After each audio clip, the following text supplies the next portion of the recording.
Isang pinagpalang kapistahan ni San Pedro at ni San Pablo. Naku, napakahalaga po ng petsa na ito, ng kapistahang ito para sa simbahan. Dahil ito yung mga haligi. Magkakaiba sila, pero importante. Balanse po tayo. Balanse ang spiritual natin na pamumuhay. Meron tayong San Pedro, meron tayong San Pablo. Tingnan natin ang kaibahan nila muna, no? Ang conversion ni San Pedro, dahan-dahan. Bumuntot lang siya kay Jesus, maraming taon. Si San Pablo naman, biglaan sa isang pangitain. No, kinausap siya, Saul, Saul, why are you persecuting me? Naku, hindi ka ba namang matauhan at kausapin ka ng resurrected Christ? Tapos, mahirap lang yung isa, mangingisda. Yung isa naman ay scholar, madunong sa batas, at intellectual, no? Sa edukasyon naman, wala nga pinag-aralan masyado yung fisherman, si San Pedro. Pero tinanin nyo yan, kinausap siya ni Lord.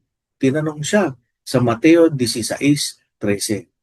Ngunit para sa iyo, sino ako? Aba, alam niyo ang kasagutan niya, kamangha-mangha. Kayo po ang Kristo, ang anak ng Diyos na buhay. Wow! You are the Christ, the Son of the living God. Paano malalaman yan? Hindi po sa intelektual o karunungan. Yan ay dahil kilala niya, kaibigan niya, si Hesus Kristo.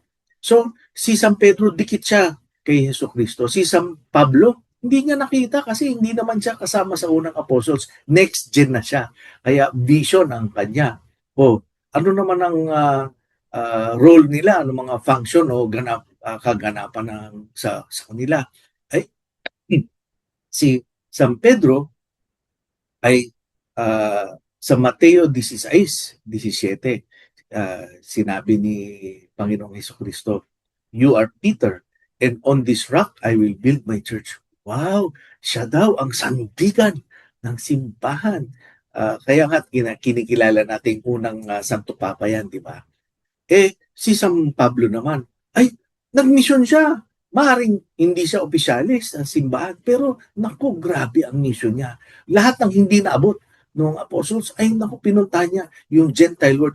Kung bakit ang mabuting balita ay available ngayon sa iyo at sa akin. Lahat ng mga hindi Hudyo ay naku, dahil sa San Pablo na tinataguri ang the greatest evangelist of all time. So, ngayong araw, makikita natin, mahalaga yan.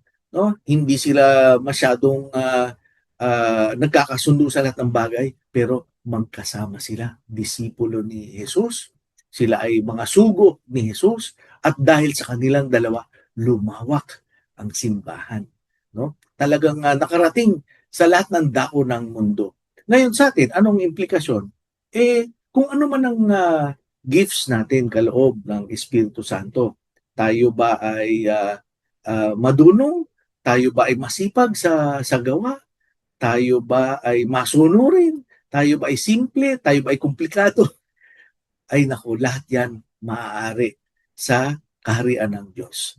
So, ngayon po ay ating ipanalangin sa Diyos na ipagkaloob po ninyo sa amin, O Diyos, ang stability, ang pagpundasyon na katulad ni na San Pedro at ang apoy ng Espiritu na nandun kay San Pablo at naway maging landas ng pag-asa sa mundo. Amen.